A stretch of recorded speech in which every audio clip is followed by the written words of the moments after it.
मिसाल के तौर पे वॉल्यूम में भी यही है, ये एक इन्वायरमेंट है ना, ठीक है। अच्छा, अब होता क्या है कि आपने ये कमांड इस्तेमाल किया, अब आप बाहर आ गए, तो अब आप क्या करेंगे, ये सॉलिड की कमांड यानी वॉल्यूम की कमांड थी ना, आप राइट क्लिक करके एक है कि अगर इस कमांड को एडिट करना है तो आप डेफिनेशन पे चले जाएं, ये इस कमांड की डेफिनेशन ओपन कर दें। दूसरा, अगर आपने इसके इन्वायरमेंट में जाना है तो यहाँ पे ये ऑप्शन आएगा रीडिफाइन मोल्ड वॉल्यूम, ठीक है। तो ये दोबारा खोल देगा। इसी तरीके से जो हमने यहाँ पे सरफेस लगाई थी, ये सरफेस जो हमने एक्सट्रैक्ट की थी, अगर आपने इसी इन्वायरमेंट में जाना है तो आप राइट क्लिक करके यहाँ से जा सकते हैं, शॉर्ट की है। हाँ, ठीक है। अच्छा, ये हमने मोल्ड वॉल्यूम में जाके इसका मूव किया हमने। हाँ, क्योंकि अभी हम बेसिकली वॉल्यूम के ऊपर काम कर रहे हैं ना, तो हम यहाँ पे राइट क्लिक करेंगे, इन्वायरमेंट में आ जाएंगे, वॉल्यूम सेलेक्ट करेंगे और स्पेसिफिकली सरफेस को सेलेक्ट करूँगा। ठीक हो गया, ठीक है। अच्छा, अब ये हो गया। अब हमारा क्या रह गया, दूसरी विंडो, ठीक है। मतलब हमारा ये वॉल्यूम कंप्लीट हो गया ना पूरा, मतलब वन साइड का, ठीक है। तो अब देखें, मैं आपको बताता हूँ कि असल काम क्या करना होगा। ये एक वॉल्यूम है और हमारे पास ये मेरा मेन पार्ट है, ठीक है। थोड़ी देर के लिए हम इसको एक ही कंसीडर करते हैं। ये मेरा स्प्लिटिंग का हुआ और ये मेरी पार्टिंग सरफेस है। अब देखें, स्टेप याद रखें, हम कहते हैं कि reference part cutout. Reference part cutout में हमेशा वर्क पीस आएगा और पार्ट आएगा, बस ये ऑटोमेटिकली उठा लेगा यहाँ से। यानी ग्रीन वाला जो बॉक्स है जिसको आप कोर कैविटी और स्लाइडर का मजमुआ कह रहे हैं, ये वो पकड़ेगा और आपके पार्ट को पकड़ लेगा, ठीक है। अगर नहीं पकड़े तो आप यहाँ से बता दें ये वर्क पीस है, ये रेफरेंस पार्ट है, ये आप बता दें। क्योंकि बाद वक्त क्या होता है कि जब हम सिंगल कैविटी कर रहे हैं ना, बाद वक्त मल्टीपल कैविटी में जाके हो सकते हैं सारे सेलेक्ट ना करें, तो आप सारे टक टक टक करके सेलेक्ट करें, ठीक है। ओके, यहाँ तक क्या हमारा काम हो गया। अब हम क्या करते थे, सिंपल स्प्लिट में जाते थे और स्प्लिट आउट कर देते थे कोर कैविटी को। लेकिन अभी क्योंकि हमारा एक कैविटी बनेगा, एक कोर बनेगा, एक स्लाइडर बनेगा, दो स्लाइडर, ठीक है। तो अब आपने करना है, क्या होता है कि आप सबसे पहले यहाँ से जाते हैं और स्प्लिट वॉल्यूम में जाते हैं और आप कहते हैं कि यहाँ पे तो ये उठाएगा रेफरेंस पार्ट कटआउट जो आपने पार्ट और ये वर्क पीस की मदद से बनाया। अब आपने स्प्लिटिंग सरफेस के अंदर जाके डिफाइन करना है स्लाइडर, बस दो हैं, दो सेलेक्ट कर लें, बात समझ आ रही है, दो हैं, दो सेलेक्ट कर लें, ठीक है। अब आप इंडिविजुअल वॉल्यूम पर आएंगे, आई स्लाइड पे जाएंगे और आप इसको कहते हैं, ये मेन कहते हैं, ये मेन है और ये स्लाइडर आपका काम कर रहा है, ठीक है।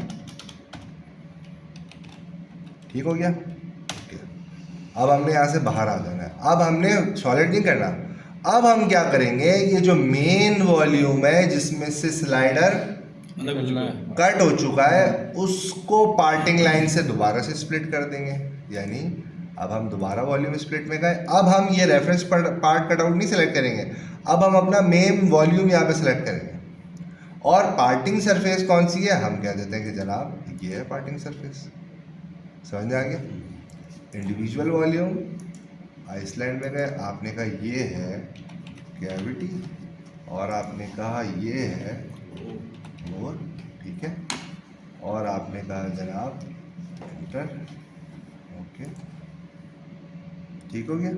अब आप कहेंगे जनाब मैं मोल्ड, अब सॉलिडिफाई में जाऊंगा, मुझे सिर्फ कैविटी, कोर और स्लाइडर को सॉलिडिफाई करना है, ओके। तो अब अगर हम स्लाइडर को देखेंगे तो स्लाइडर ये ब्लॉक निकल आया पूरा, ठीक है। और इसी तरीके से हम मैन्युफैक्चरिंग में जाएंगे, हम कैविटी को देख लेते हैं, क्योंकि मैंने एक ही स्लाइडर निकाला है तो इस तरीके से निकालना है, दूसरा इसने पूरा ले लिया ना, ठीक है। अदरवाइज क्या होता, दोनों स्लाइडर बनेंगे, मतलब ये बिल्कुल सेम ऐसे ही निकलता ना। क्या उसका मिरर कर सकते हैं?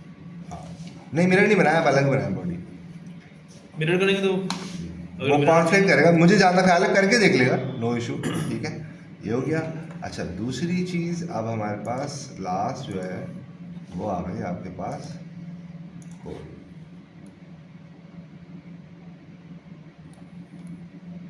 ठीक हो गया। सारी चीज़ें एक तरफ आ गई, सारी चीज़ें ऊपर की तरफ आ गई। अब आप क्या करें, आसान में तरीका बताता हूँ कि मिसाल के तौर पर आप यहाँ जाके भी देख सकते हैं, यहाँ पर हमारे पास असेंबली में चले जाएं, एप्लीकेशन, सॉरी यहाँ पे असेंबली ये आ गया सेक्शन। अब आप क्या करते हैं कि यहाँ से सर इसको व्यू पोजीशन करके अलग अलग कर लें। नहीं, मैं तो सिर्फ वो देखना चाह रहा हूँ ना, सेक्शन व्यू आ, ठीक है। और ये सारे वॉल्यूम हम कर देते हैं हाइड, ठीक है, हमारे किसी काम का नहीं है। अभी जो हम ये ब्लॉक का, ठीक है, और आप लेयर में जाके राइट क्लिक करके सेव स्टेटस कर दें, ताकि जब भी आप लेयर को ओपन करें तो आपके पास ये सारी चीज़ें हाइड हो जाए। अब अगर हम गौर करें तो हमारे पास पार्ट है, कैविटी है, कोर है, स्लाइडर, ठीक है। मिसाल के तौर पे हम यहाँ से जाते हैं, हम कहते हैं सेक्शन, आप इस व्यू से देख लेते हैं हम, ठीक है।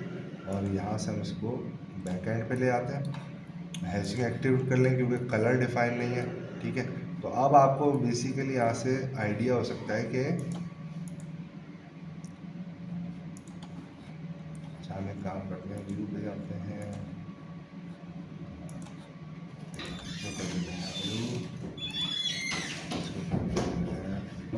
पार्ट होगा और रेड कर देते हैं हम चैनल को, ठीक है। और अगेन हम आ जाते हैं यहाँ पर डेफिनेशन, आप इसको देख लें, ठीक है।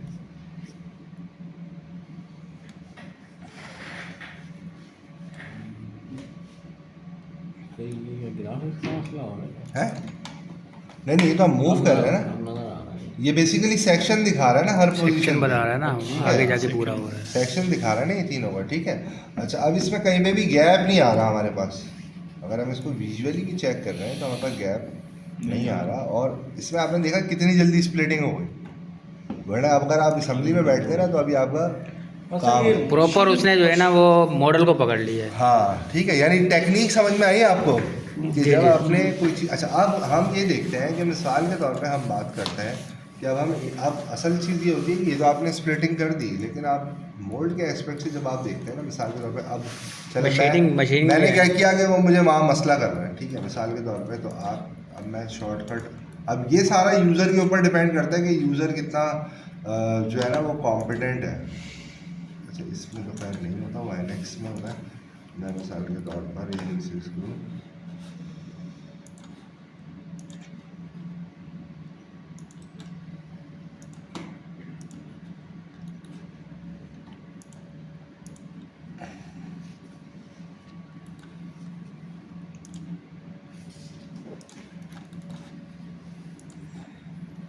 अब मैं वो स्टेप बताता हूँ जो एज अ मैन्युफैक्चरर आपने सोचना है ना।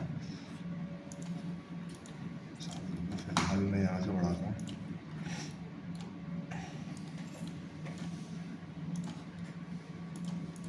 ओके। इस मॉडल को सिलेक्ट किया, मिरर दिस फेस, ठीक है। अब इसको आप एक कलर सेट कर दीजिएगा क्योंकि अभी सरफेस पे लाई कर रहा है, तो हो सकता है ये, अब ये आपको सरफेस से चेंज करना पड़ेगा, जैसे ये थोड़ा सा ना इस तरीके से करके, क्योंकि ये सरफेस डिफाइन हुई है कलर की, तो वो ओवरऑल मॉडल से नहीं हुई, तो हम इसको वन कलर में कन्वर्ट करें, ठीक है। अब असल में जो चीज़ देखने वाली है वो क्या है, ठीक हो गया, ठीक है। अब आपने क्या करना है, अब आपने इसको असल में देखना है ना वो, अब आप ये देखेंगे कि यार मैन्युफैक्चरिंग के एस्पेक्ट से चैलेंजेस क्या है, मैन्युफैक्चरिंग के एस्पेक्ट से चैलेंजेस हमें क्या चैलेंजेस क्या है। अच्छा, अब आपको मैं एक और चीज़ बताता हूँ, देखें ये फेस और ये फेस सीधा था, लेकिन यहाँ पे ये मुझे अलग अलग क्यों दिखा रहा है, अलग अलग लग रहे हैं तभी तो देख रहे हैं। ठीक है। तो क्या हम इसको सेलेक्ट करके रिमूव करके एक सा कर देंगे, मसला तो नहीं है, क्योंकि ये एक ही है, क्योंकि स्प्लिट आउट हुआ है ना, इसलिए। तो बाद में आपको क्या करना पड़ता है, मैन्युफैक्चरिंग के एस्पेक्ट से अब आपने जो सोचते हैं ना स्प्लिट, असल में तो स्प्लिटिंग आपने वहीं से जो है मैन्युफैक्चरिंग के एस्पेक्ट से देख के करनी है, ठीक है। लेकिन अब हम यहाँ पर आएंगे ना, अब आप देखेंगे कि यार मशीनिंग में क्या चैलेंजेस हैं, ये शार्प एजेस आ रहे हैं, ये कैसे बनाऊँ, कैसे मशीनिंग होंगे, वो बहुत सारी चीज़ें, ओरिएंटेशन कितनी बनेगी, क्या है, तो वो सारी चीज़ें आप देखेंगे। अब मिसाल के तौर पर अगर मैं इसको सेव भी कर लेता हूँ और हम इस असेंबली को भी सेव कर लेते हैं, ठीक है। तो अब हम एक न्यू असेंबली खोलकर आप इसको संबल कर सकते हैं और मैन्युफैक्चरिंग के एस्पेक्ट से अब आप देख लें कि क्या बैटर है ना। सारे पे यहाँ पे हम लाते हैं, ऐसे बाकी पार्ट भी आपको सेव करने पड़ेंगे। वैसे उसूलन तो होना चाहिए, असेंबली तो होनी चाहिए। नहीं ये मैन्युफैक्चरिंग के तो सारे होने चाहिए। अच्छा एक मिनट, ये हम इसको कर लेते हैं रिएक्टिव, मैं कहता हूँ जरा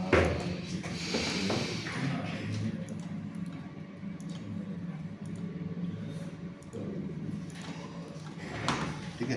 तो ये जो मेथड है ना, ये बेसिकली अगर आप गौर करें ना तो ये बेसिकली इंजेक्शन मोल्डिंग के एस्पेक्ट्स है या हाई प्रेशर डाई कास्टिंग के एस्पेक्ट्स है कि वहाँ पर प्रॉपर। अब इन्वेस्टमेंट कास्टिंग में क्या होता है कि जो बेसिकली आपकी कोर्स हैं या आपकी कैविटीज़ हैं वो वाकई रहती हैं। क्या मतलब इन्वेस्टमेंट कास्टिंग के अंदर आप जब जो भी पैटर्न आउट करते हैं उसको, तो फिलिंग होने के बाद क्या एक ही फिलिंग के बाद आपकी जो कैविटी है वो नई बनती है या सैंड कास्टिंग की तरह या वो रहती है? मटेरियल का मेटल होता है वो बेसिकली। नहीं वैक्स की बात कर रहे हैं।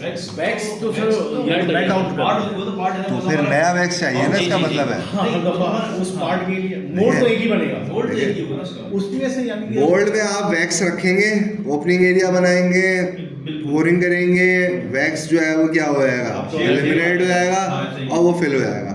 इसका मतलब है कि वहाँ पर आपको इतनी कॉम्प्लिकेटेड जो है वो किस चीज़ की ज़रूरत नहीं है, स्प्लिटिंग की ज़रूरत तो नहीं है ना। देखें स्प्लिटिंग कॉम्प्लिकेटेड कब हो रही है, हो सकता है मैं समझा नहीं पा रहा हूँ, जब आपकी कोई चीज़ बंद होती है खुलती है और कोई रेफरेंस पार्ट ऐड नहीं हो रहा, वैक्स की तरह कोई रेफरेंस पार्ट ऐड नहीं हो रहा। जब मोल्ड बंद हो रहा है तो अंदर ऑटोमेटिकली स्पेस क्रिएट हो रही है, हवा। तो इसमें भी स्पेस क्रिएट होगा। हाँ लेकिन वैक्स आप निकालते थोड़ी हैं, वैक्स आप तो जस्ट पोरिंग करते हैं, वैक्स ड्रेन आउट हो जाता है ना। इसका प्रोसेस है वैक्स जो है ना, समझ लीजिए ये वैक्स निकल गया वही हमारा आउटकम है, जो वैक्स पैटर्न है ना हमारा, वही आउटकम है हमारा वो। असल में वो मैंने